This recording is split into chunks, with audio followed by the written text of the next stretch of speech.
നീ പോവാൻ നോക്ക് കേട്ടോ. ഞാൻ നിന്നെ പിന്നെ വിളിക്കാം.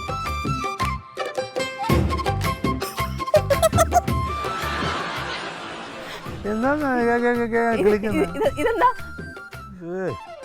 ഞാൻ ആ ജംഗ്ഷനിൽ കൂടെ പോയപ്പോ അതിന്റെ സൈഡിലൊരു കുഴി ഉണ്ടായിരുന്നു.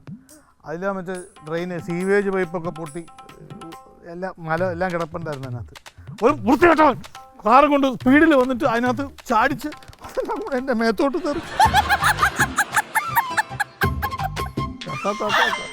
മനുഷ്യൻ ചത്ത് കിടന്നാലും തിരിച്ചോണം. ഇവന് ആയുസ് വേണോ? എടാ ഞാൻ അങ്ങോട്ട് ഇറങ്ങിയതാടാ വരാൻ വേണ്ടിയിട്ട്. പ്രകാശ് ഇങ്ങോട്ടൊന്നും പറയണ്ട, ഞാൻ അങ്ങോട്ട് പറഞ്ഞ കേട്ടാ മതി. ഇവിടുന്ന് ഇറങ്ങാനുള്ള നേരമായി. അല്ലെങ്കിലും കല്യാണം ഒന്നും അല്ലോ, കല്യാണത്തിൽ നമുക്ക് തകർക്കാം. ആ ഓക്കെ ഞാൻ അങ്ങോട്ട് വിളിച്ചോളാം. അച്ഛന്റെ സ്ഥാനത്ത് നിന്നിട്ട് ചെയ്യേണ്ട ഒരാളായിരുന്നു. ചെല്ല്. നീ കിളിച്ചോടി എന്റെ ഒടുക്കത്തെ ചിരി. കഷ്ടം തന്നെ.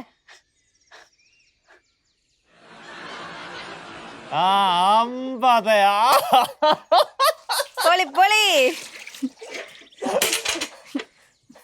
വാങ്ങിയെടുത്തേ, അച്ഛനെ കുളിപ്പിക്കാം.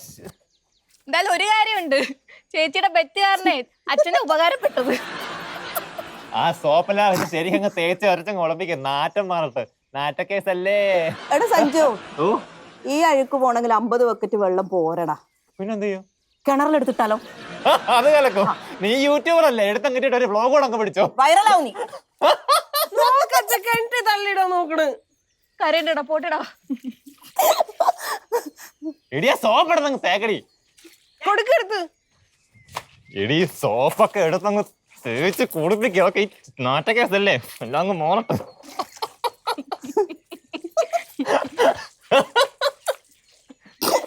എന്തത്? ഞാൻ ടീമേറ്റ്സ് അങ്ങ് കുളിപ്പിച്ചോ അല്ലേ അമ്മേ? എന്നാ പിടി എടി പിടിയടി. ഞാൻ പോട്ടെ. കണ്ടാ കണ്ടാ, ആവശ്യം വരുമ്പത്തേനെ സഞ്ജുവേ ഉള്ളൂ, മക്കളൊന്നും ഇല്ല. ഇതിന്റെ കറ പോവാൻ തോന്നണല്ലോ കേട്ടാ. അത് അവള് തന്നെ അലക്കട്ടെ.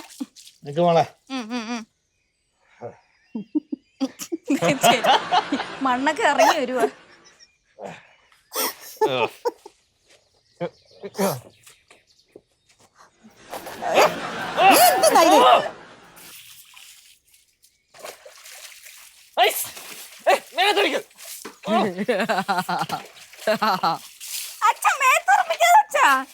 ഇത് മഴക്കൂറാ.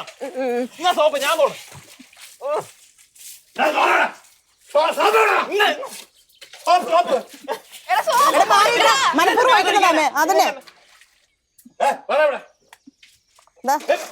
കാലിന്റെ നഖത്തിനൊക്കെ ചെളിയുണ്ട്. ഒഴിക്കട്ടെ.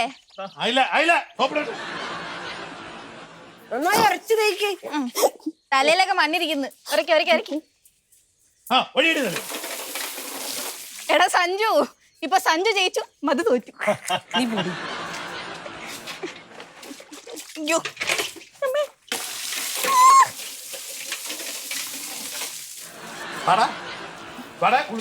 ഞാനില്ല. നിനക്ക് 50 ബക്കറ്റ് വെള്ളം അല്ലടാ.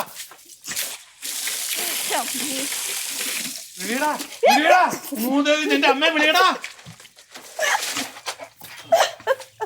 ഇതാണ് പറയുന്നേ, അങ്ങാടി തൊട്ടേ അമ്മയോട്. കണ്ടോ കണ്ടോ.